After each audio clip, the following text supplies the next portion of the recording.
Welcome to a special edition of LC Screen Talk.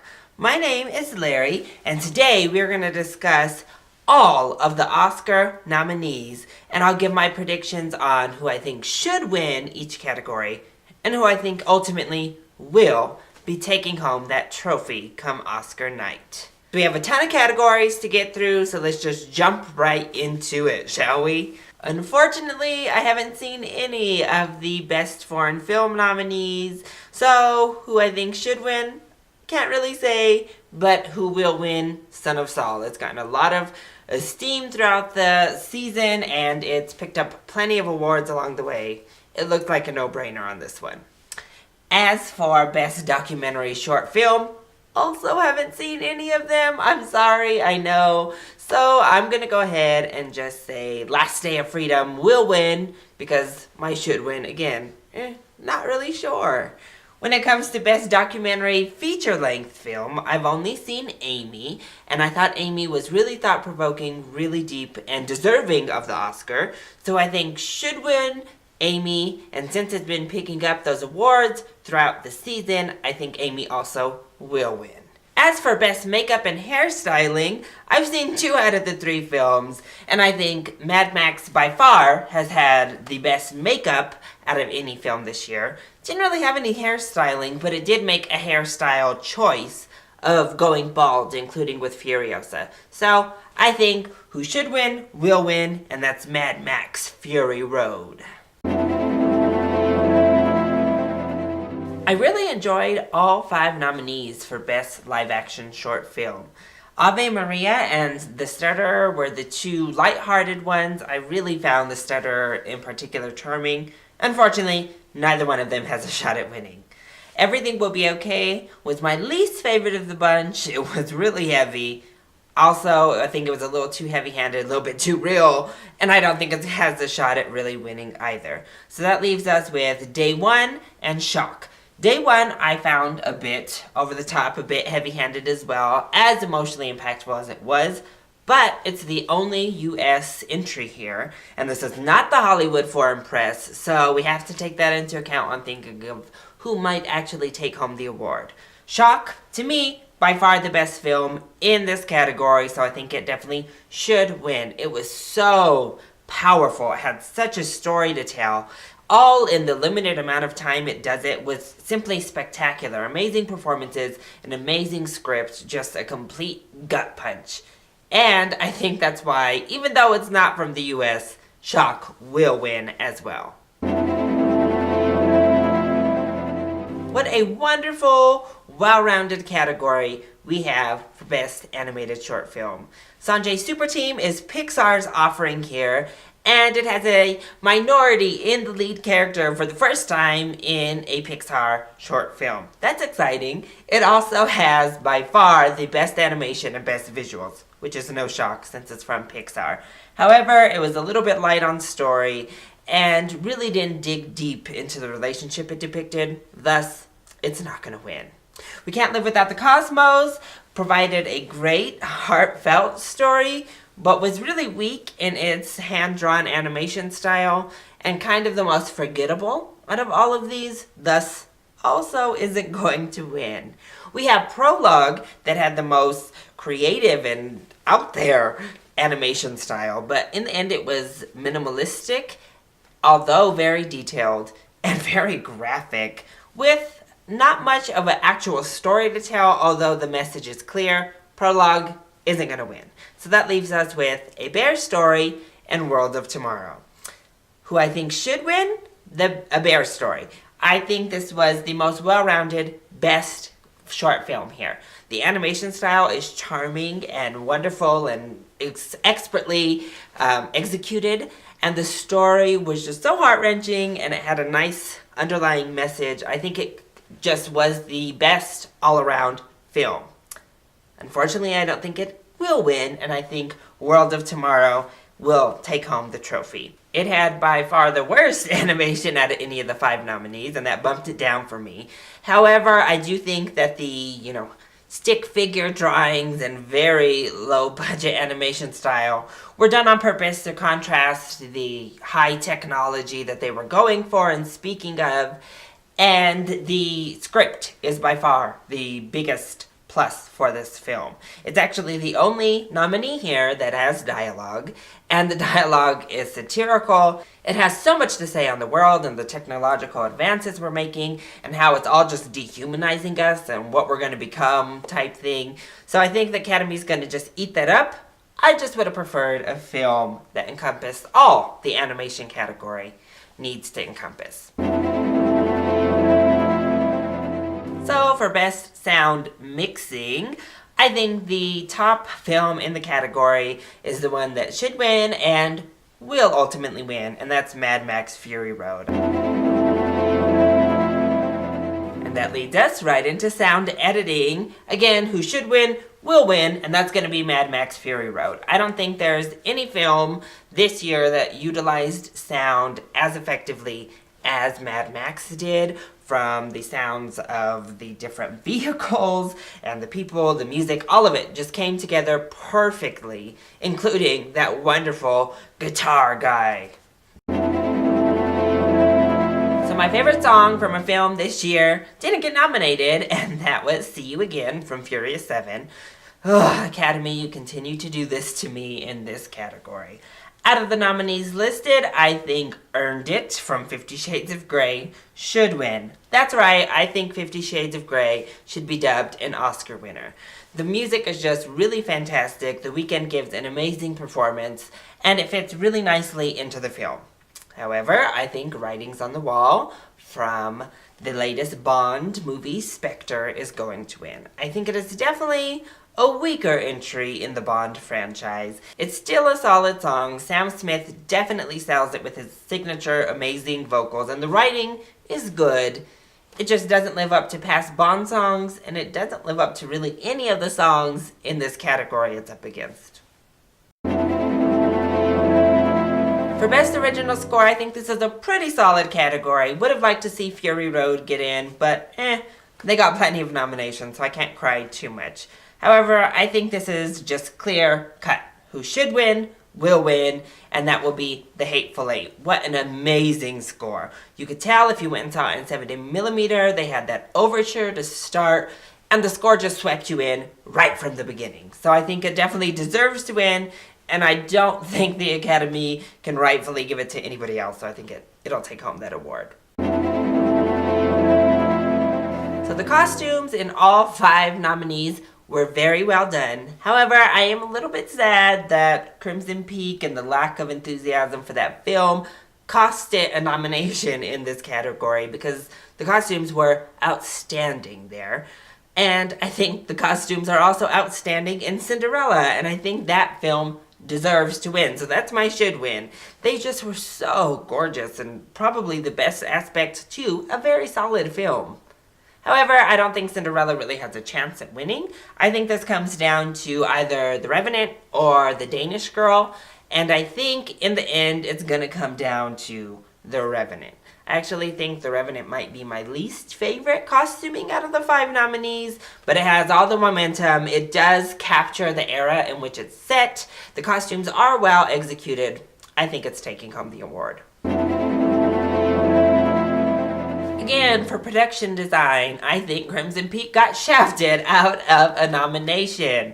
But out of the 5 that are here, I think who should win and who will win are the same, and that is Mad Max Fury Road. I mean, the sets on this film were just phenomenal. I don't really even know why The Revenant is here, to be honest, because most of the production design is nature, and I hope that that one doesn't take home this award. I know it's going to rack up plenty throughout, but I think Mad Max wholeheartedly deserves this. My runner-up would probably be Bridge of Spies, just because that bridge was also phenomenal, and really the sets were amazing there as well.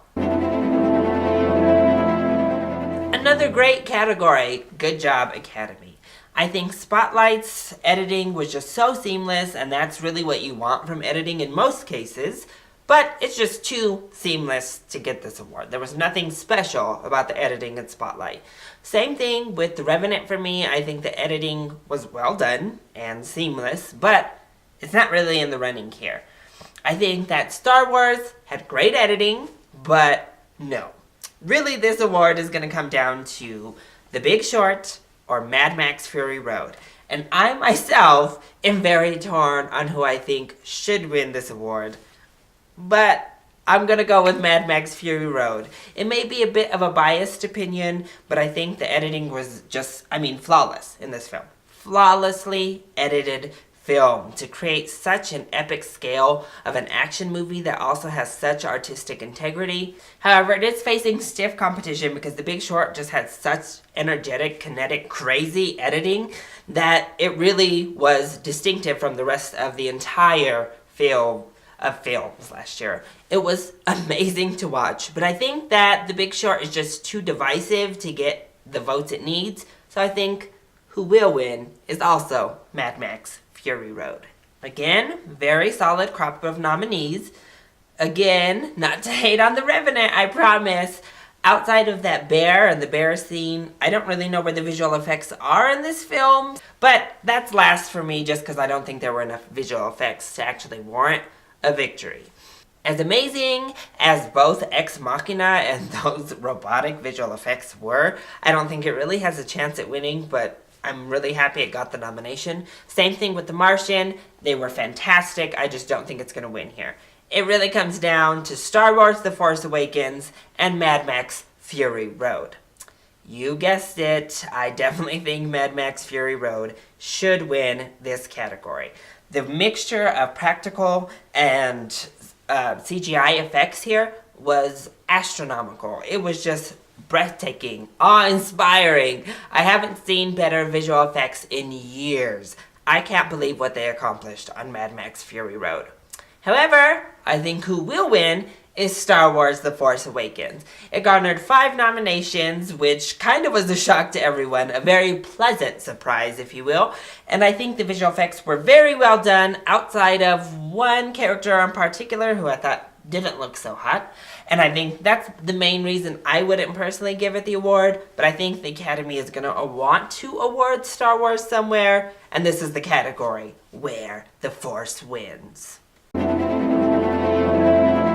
Flawless category. These were the 5 best films when it came to cinematography in 2015, so good job, Academy. Carol was just beautifully shot, but it doesn't really have a shot at winning here. I also don't think The Hateful Eight has a shot at winning, although the cinematography was just amazing. Unfortunately, Roger Deakins is going to continue to go on without an Oscar because, again, Sicario was just so beautiful and amazingly shot, but it's just not the best. I think really it comes down to, again, Mad Max Fury Road and The Revenant.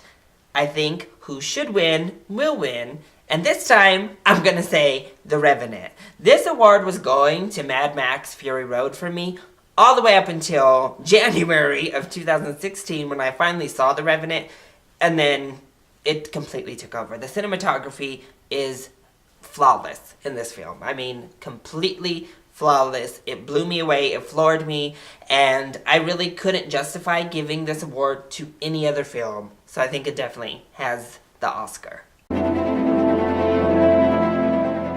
At this point, we all already know that Sorkin and Steve Jobs should have probably taken the place of Brooklyn. Let's just be honest. As good as Brooklyn is, it didn't have near the screenplay that Steve Jobs had. Unfortunately, I still wouldn't pick Steve Jobs personally, even though I know there are a lot of you that would. For me, this comes down to The Martian and The Big Short. Personally, I haven't read either books, but I know that everyone is saying that The Martian is so faithful to the source material. They're so happy with how it was brought to the big screen, and the script was just straight up fantastic. But who should win and who will win is going to be The Big Short. The script came to life in such an imaginative, creative, and visionary way, and the fact that they had such a harder task putting the most bland subject you could think of into an interesting, kinetic, fast-paced, entertaining script is outstanding. And the script that they came up with out of that boring material was probably the best script of the entire year to me last year. And that's why I think The Big Short is going to end up taking home the award. Where yes, Tarantino and the Hateful Eight. I think outside of The Big Short, that was my favorite script of the year. It was so amazing, and that would have been my should win, but it didn't even make it into the category. Really, Academy? Out of the 5 nominees, there were so many surprises. I agree with a lot of the surprises. I think Straight Outta Compton had a great script. I think Ex Machina had a great script. I think Inside Out had a great script. But I think who should win and who will win comes down to Spotlight. Also, a very fantastic film. It just flows perfectly. It captures the subject material so fantastically that I think it's going to take home the award. So this is a rare year where I've barely seen over half of the animated feature nominees because I kind of really love animated films. I haven't had the chance to see When Marnie Was There because I don't think it's playing anywhere in my city, so sorry. And then Boy in the World, I haven't even really heard of outside of the Academy nominating it. And I'm still kind of salty that A Boy in the World, in particular, took the Peanuts movie's place because I think it deserved a nomination. So out of the 3 that I have seen, I think who should win and who will win very clearly is Inside Out. I love Shaun the Sheep movie. It's just not on the same level. And everybody loved Anomalisa. But I was a bit underwhelmed by the film, to be honest. I was underwhelmed by the utilization of the stop motion and how smooth it went. The character design was flawless, and the story was deep, but it was a little bit uncomfortable for me personally to sit through. And I really just think Inside Out was pretty much a masterpiece. I think it was so introspective, so innovative, so forward-thinking for a children's aimed animated film. Pixar is back. The animation was gorgeous, and it fully meets the criteria of what an animated film should be. So, hey, it also is the only one to get nominated out of a category not animation related, so I'm pretty sure that solidifies its victory. So supporting actor is actually a pretty weird category for me. I think Steve Carell had the best supporting actor performance of the year, but he came up short. Didn't get nominated. Christian Bale did, who also did a great job within The Big Short. Don't think he's going to win, though. Mark Ruffalo was a little bit too over the top, so I think we can also sweep him off to the side in Spotlight.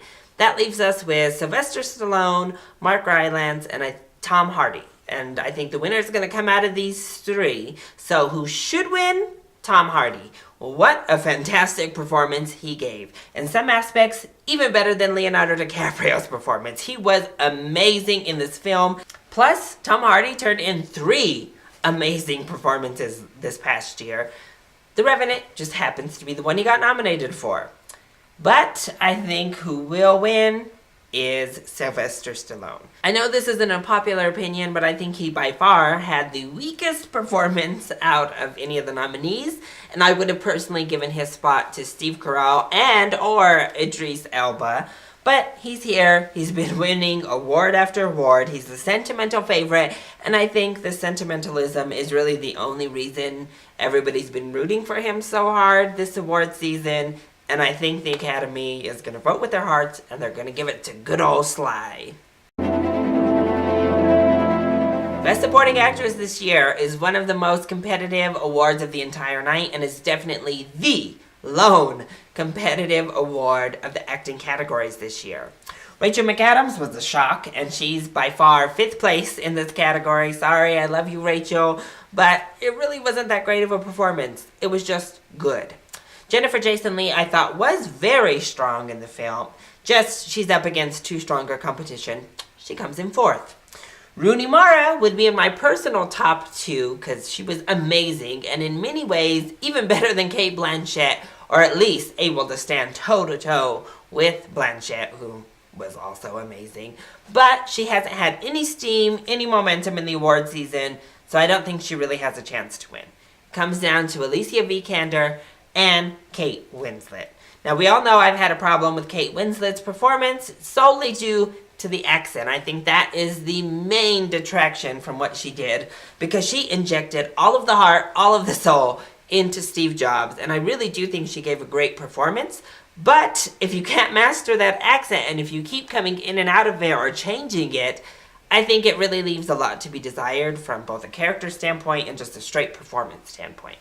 Alicia Vikander, the biggest contention with her is she's actually the lead of The Danish Girl. That story is as much hers as it is Eddie Redmayne's, and in many ways, she is the main character, although she's not technically the Danish Girl.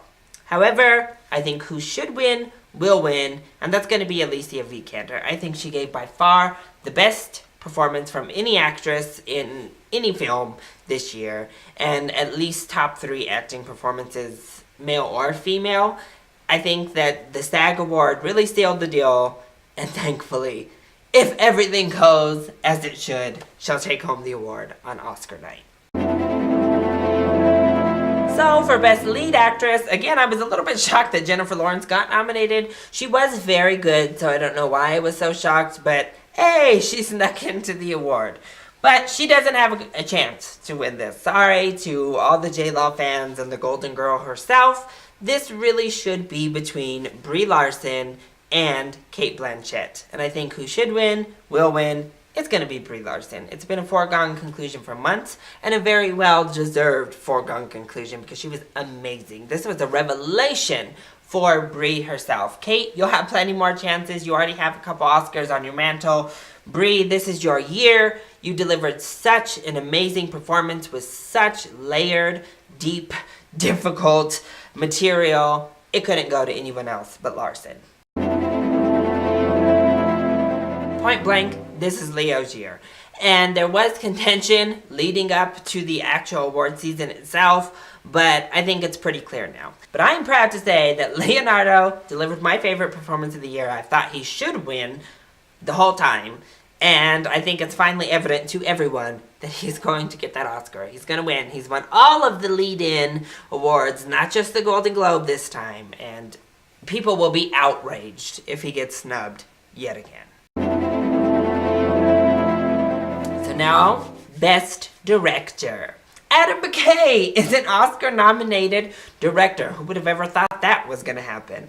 Unless you saw The Big Short. Then you might have had an inkling. Because the directing in that film, I thought, was extremely innovative and pushed the envelope. However, Adam McKay, you're not going to get that Oscar. At least not yet. We'll see in years to come. Or we'll see if you go back to your comedy roots. Room, sorry, it's not going to win. The directing was fine. It's a great film. I just don't think, really, there's a shot there. And the same thing with Tom McCarthy in Spotlight. I think the directing was very good, but it played out a lot like most historical event films of the sort play out. I don't think there was anything forward-thinking about it, and actually I would probably put Adam McKay above him for that reason. So Spotlight, you're out. This is between Alejandro Iñárritu and George Miller. So who do I think should win? Well, you guessed it, George Miller. The directing in that film was just amazing. Just like everything else, I think, in that film. It was spectacular. He had to overcome just as much as Alejandro Iñárritu did for The Revenant to make Mad Max Fury Road. And he did it in a genre action picture and made it into an Oscar contender in 10 categories. If that doesn't tell you how amazing he directed this film, I don't know what will. And I think it's finally time that he gets that Oscar. And against, actually, my better judgment, I think who is going to win come awards night is George Miller. Alejandro Iñárritu, there's no denying that The Revenant was amazing. And the directing in that film also was spectacular. So I wouldn't be mad if he ends up taking the award. And I think there's actually a high chance he will. But I'm going to predict George Miller because, like Sylvester Stallone, the story is ripe for him. I think recently he's kind of made it more well known that his struggles were real on directing Mad Max. And, they were just as hard as Alejandro's were to get The Revenant made. He's kind of talked about, I don't know if I want to do another Mad Max because it was just so grueling and I'm getting old and I'm getting tired. I don't know if I could do it again. Plus, Alejandro Iñárritu just won it last year, and it's very rare that they give a director back-to-back wins at the Oscars. George Miller has never won Best Director, and I think the Academy are going to love Mad Max enough to give him that award. Or at least I hope so. So the big award, the big kahuna, the big fish, Best Picture of the Year. So if you watched my top 10 favorite movies of the year, we'll just get this out of the way now. Who I think should win Mad Max Fury Road. We're not going to really talk about it because I've talked about it ad nauseum. It's just almost perfection in my eyes. I don't think it's going to win, though. I don't think they're going to have the courage to award that type of innovation and that genre flick that snuck its way into Oscar glory. I think really this is between Revenant and Spotlight. Sorry to all you other pictures out there, but really it is a two-horse race. And I think early on, I was guessing Spotlight all the way. I thought it had the momentum, but as I've watched award season unfold before my eyes, it's become pretty clear to me that The Revenant will win the Oscar for Best Picture. I think there is a good shot it takes away the two biggest awards of the evening, although I hope it doesn't. I think this is the rare case that we're going to get that split there, and that the Best Picture winner didn't even get nominated for a Screenplay Award. Which, if you watch The Revenant, you'll definitely understand why. But it's won pretty much every single award leading in, other than one or two that Spotlight has snuck. So I think this is a bit of a toss-up. The Revenant just has enough momentum on its side to push it over the edge. And I think, honestly, I enjoyed The Revenant a bit more than I enjoyed Spotlight, so I would prefer it to take home the trophy. So, those have been my predictions for all of the categories. Thank you for sitting through this entire video. So, let me know, do you agree with my choices? Do you think any of them are outrageous or ridiculous? And who do you think are going to take home the awards come Oscar night? Let me know either in the comment section down below or hit me up on Twitter. As always, I love you all so much for your support. Mwah! Thank you for watching, and I'll see you next time. Bye!